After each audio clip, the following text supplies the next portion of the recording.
जय हिंद दोस्तों, आप सभी को हमारे चैनल पर एक बार फिर से बहुत बहुत स्वागत है। तो दोस्तों, आज की इस वीडियो में हम आपके लिए एक बहुत ही अच्छी जानकारी को लेकर आए हुए हैं कि जब आप किसी से ज़मीन की खरीदारी करते हैं तो आपको मोटेशन करवाना पड़ता है। तो मोटेशन का क्या क्या प्रोसेस है और क्या प्रक्रिया है, तो इस वीडियो में पूरी जानकारी हम आपको देने वाले हैं। तो वीडियो को लास्ट तक जरूर देखिएगा ताकि आपको पूरी जानकारी मिल पाएगी दोस्तों। तो चलिए बिना देर के हम वीडियो को शुरू करते हैं।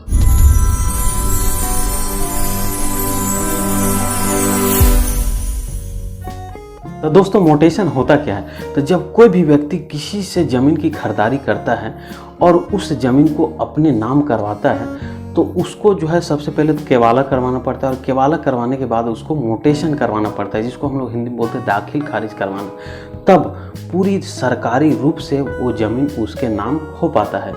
तो सबसे पहला मोटेशन का क्या प्रोसेस है और क्या प्रक्रिया है, इसके बारे में हम आपको जानकारी देते हैं। तो स्टेप फर्स्ट क्या है कि उसी ज़मीन का मोटेशन हो सकता है जो ज़मीन रैयती हो।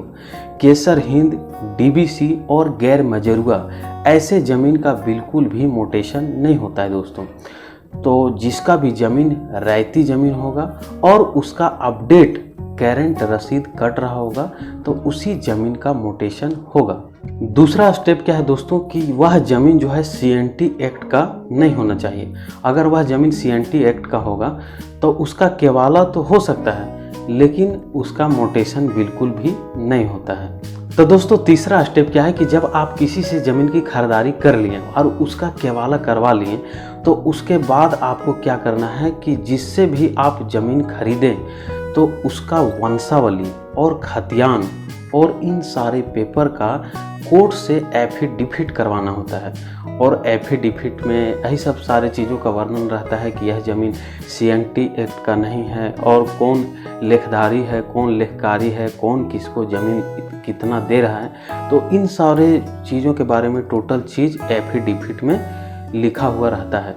तो एफिडेविट करवाने के बाद और क्या कहते हैं, जिससे भी ज़मीन खरीदा जाता है तो उसका 2 फोटो, आधार कार्ड, ये सब सारे चीज़ और एफिडेविट और उसका वंशावली, खतियान पेपर, तो सारे पेपर को लेकर के और आप किसी नज़दीकी प्रज्ञा केंद्र में या किसी कंप्यूटर दुकान पे मोटेशन के लिए उसको ऑनलाइन अप्लाई करना पड़ता है।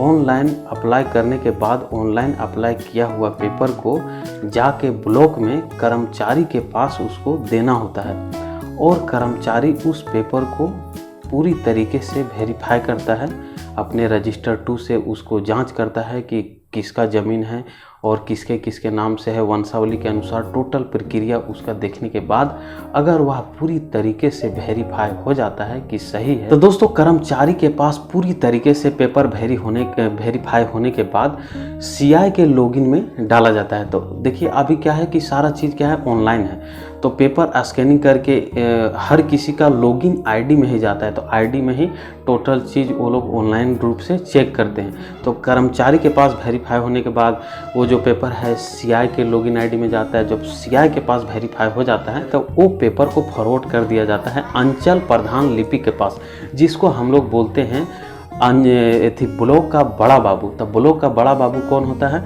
जो सबसे ऊंचे क्लर्क होते हैं, यानी कि जो क्लर्क होते हैं, तो जो सबसे ऊंचे पद पर क्लर्क होते हैं वही ब्लॉक के बड़ा बाबू कहलाते हैं, अंचल प्रधान लिपि कहलाते हैं। तो उनके पास जब वो पेपर जाता है तो वो ज़मीन का करेक्शन लिस्ट सारा चीज़ मिलाते हैं। उसके बाद वहाँ से CO के लॉगिन में फॉरवर्ड कर देते हैं। तो CO उस पर अपना सिग्नेचर और स्टाम्प लगाने के बाद उसका करेक्शन लिस्ट सारा चीज़ देखने के बाद उसके बाद उसको जो है मोटेशन के लिए अपलोड कर दिया जाता है। वहीं पे पूरा फाइनल उसका प्रोसेस समाप्त हो जाता है और उसका ज़मीन का रसीद कटने लगता है। तो उसका ज़मीन का रसीद भी कटने लगता है और उसका मोटेशन पूरी तरह से हो जाता है। तो यही है पूरा प्रोसेस दोस्तों। तो उम्मीद करता हूँ यह वीडियो आपको अच्छी लगी होगी।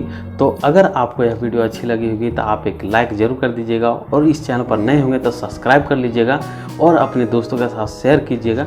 हम दैनिक जीवन में काम आने वाले जानकारी को इस चैनल पर लाने का कोशिश करता रहता हूं। तो मिलते हैं आपको फिर से एक नए वीडियो में नई जानकारी के साथ। तब तक के लिए बाय बाय दोस्तों।